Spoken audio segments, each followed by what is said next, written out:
This is a daily recap for the ES and Euro Runner trading systems for August the 7th, 2012. Starting with the ES Runner from 3 a.m. We look for taking trades after the cash market opens at 3 a.m. We stay out of the first 15 minutes unless the first 15 minutes looks orderly. That's to say we have consecutive bull or bear candles for the first 15 minutes. Now here we have a trade that went long at 320 at the what's called chase price. The entry price was actually at 315, but this is 315 at the. It's from 3 o'clock to 315. The first three candles we take notice of. In this case here, this was orderly, meaning there wasn't a big bear candle and then a big bull candle. And this entry here was actually at 320, which is now 1, 2, 3, 4, 5 bars into the open of the European session. It therefore is a perfectly valid trade to take. The rule for taking caution at the first 15 minutes is simply based on the fact that if you have a big bear candle and then a big bull candle and then a big bear candle, you don't want to take an entry on just a bear candle like that. If the system gives you an entry, it might be a lot of sellers coming in on top of a lot of buyers, and more times than not, the system will in fact give you the entries as based on not only the current candle with greater buyers and sellers, but the previous candles, the accumulation of buyers versus sellers, which in this case you can see. Very valid entry here to take at 3:20 in the morning. Outside of that first 3 bars, that can be sometimes volatile. So this was a good trade because again you didn't have erratic price action in those first 3 bars. This trade was 6 ticks of profit from the entry. It was 13 ticks of profit made here just before the 4:30 news release. Exit your positions before a high impact news release. And on that day, we had, that is actually today, we had a 4:30 manufacturing PMI release from the pound. That's a high impact news release. Therefore, exit your trade 1 candle before that at the open of the candle. 16 ticks of profit were made here. 13 ticks of profit were made on the runner. Next, going forward, we had a short here. With this short, we had a news release at 6 a.m. in the morning. European German factory orders. That is a release which is a medium impact. It's not a high impact, but the rules we have for taking entries on those is to have at least 30 minutes. If you don't have at least 30 minutes, you take the entry. You should close your position just before that medium impact comes out if you're in a loss, or you should, if you're in a gain, let it ride and bring it up to break even. Now, as you can see here, for anybody that took that trade on the entry price of 92.25, they actually made the 6 ticks of profit right here. When the news release came out at 6 o'clock, the market didn't move very much, so the 6 ticks of profit were made right here in this trade. I'm not going to count it because with the medium impact news release at 5:45 in the morning, it's not really adequate time to make profit. And as you can see, the candle before the news release came out really didn't move very much, only after the news. So there was probably 6 ticks of profit more for some traders, but won't be counting that. We have another trade here at 7:30 in the morning. Along at 95 was the chase. The trigger first price didn't get entered, did not get penetrated by price move. So the 95 chase was generated by the system. That was taken here. The 6 ticks of profit were made from here to there. And accidentally I deleted that. And you had a runner that was stopped out of break even right here. And then you had a scalp that came in here as a 2. This was getting to a very what's called extremely overbought area. It's a dangerous scalp to take, but it's still within the overbought extremes of 88. So it's still valid to take, but I would hope that traders that took this trade, being this close to extreme overbought, would have taken caution and used a smaller position size. But nevertheless, it is a 6-tick losing trade. So for the profit this morning, that's 19 ticks of profit pre-market, which is nearly 5 points. And then we go into the regular trading session. This was a little bit choppier. I think much of it due to Bernanke talking at 2:30 today. We go into regular trading session, and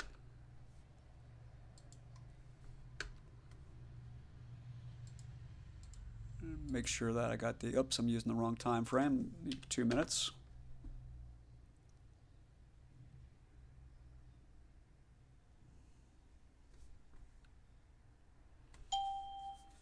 It dings in the background, and the sound you hear is because The system is running live right now in the background. All right, from the entry price here, we had a sprint that came in right here.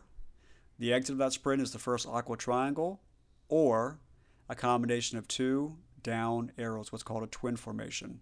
A twin formation or an aqua triangle is an exit of a sprint or a scalp. That happened here for a 3-tick loss in that trade. We had a cautionary trade. You take half your position size that you normally would take. So for those that take 2 contracts on a primary entry, you take 1 contract on a sprint or scalp, and you take 1 contract on a cautionary trade. That was exited here at the double aqua triangles. On the open of that candle, it lost 7 ticks. The bigger move today was long, in this short never followed through. They did a small retracement and they resumed long once again. And a lot of traders probably don't take cautionary trades because they are a lot of times nothing but a short-term retracement of a larger prevailing move beforehand. But nevertheless, that is a losing 7 ticks. This entry here did not print an R, but it's because it's supposed to be, the open price is supposed to be 1 tick beyond the yellow. The yellow is a dynamic move-in algorithm. So when this bar opened, it was likely that the yellow was higher in price, right there where the open price was, and then as the bar moved up and down, the yellow went up and down with it. So we want to be past the yellow by 1 tick. The traders who know the rules would have taken this trade and made their 8 ticks of profit from the open price here, which was 1,400 even. Other traders who don't know the rules that are newer to the room would be looking for the R. They did not get that entry. So then their opportunity to trade on this trade without the R being printed is the first scalp number. The first scalp number, it's printed in yellow here because scalps in the first 5 periods of a trade are printed in yellow to indicate caution.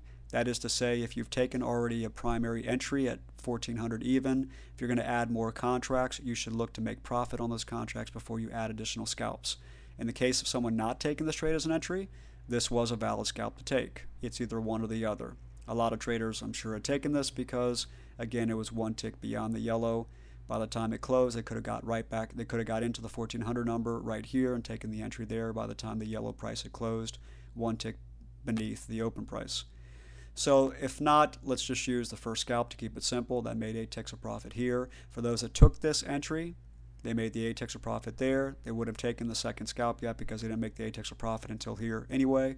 And they would have had a runner that would have run up until the cross of the white line, which was right here. The smart line, which was down here. That would have made for an extra 1 point of profit on the exit here. So it would have been 2 points on this first half of the contract, half of the position, and 1 point on the runner. Otherwise, it was 2 points on this scalp by itself. This scalp is during lunchtime. We don't take trades during lunch. They typically don't follow through. This short here was before Bernanke spoke, so we're not going to count it. Now, for a short, there's the 2 aqua triangles to exit the trade, but the aqua triangles tell you, look down at the SSI, and if you can't find an up arrow against you, stay in the trade. If you find an up arrow against you with the aqua triangles, get out of the trade in the case of a short. It's a very easy rule. When you have 2 triangles facing against you, it's telling you, it's a warning, go look at the SSI, and if you've got an arrow facing against you, get out. If you don't have an arrow facing against you, stay in. Bernanke started speaking at 2:30, which was right here, so nothing to be taken beforehand. But then there was a twin trade, which is 2 triangles together.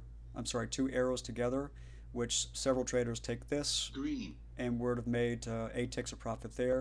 Otherwise, there was a scalp that came in here with the exit at the aqua triangle that would have made 1 tick. So either a twin trade was taken on the 2 twins right here. A twin trade is 2 dark reds, a dark red and a light red. Those are the 2 twins. Now some traders take 2 light reds, which are what are called medium twins. Those are a little bit weaker twins. I'm not fully embracing that trade technique, but the twins that have at least 1 red is a good trade to take. And you want to take them in the same direction of the move that's currently taking place. If this is a short move, a short entry from the system, you take twins in the short direction. Taking twins in a long direction are much more dangerous because you're going against the prevailing move, and these are not endorsed on the short time frame. On the larger time frame, on 30 minutes and above, these do very well. On shorter time frames, they don't do so well. So these are the trades we're looking for as twins, not these. And this twin here, as you can see, did very well. Once the second arrow closed, on the open of the next candle, it fell down about 9 or 10 ticks there, made 8 ticks.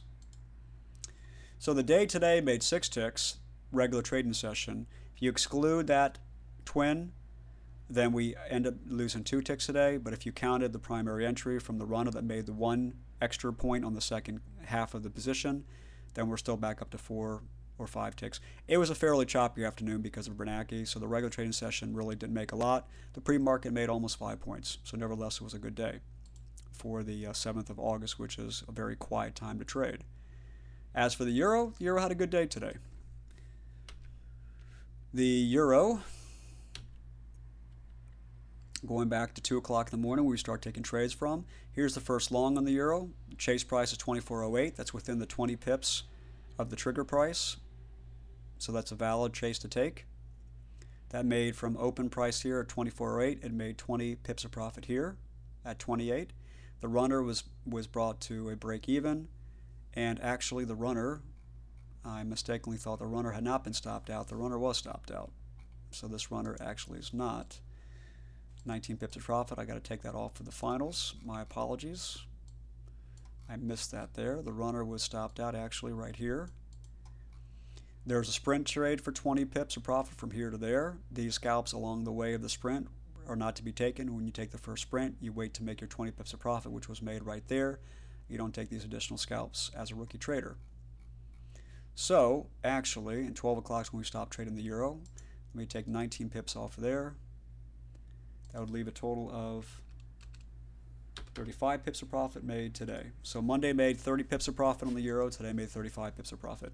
Thanks very much. If you'd like to look into the systems and why they are so consistently successful and produce very good returns month in and month out, please get in touch with me at info@es-runner.com. Thanks very much.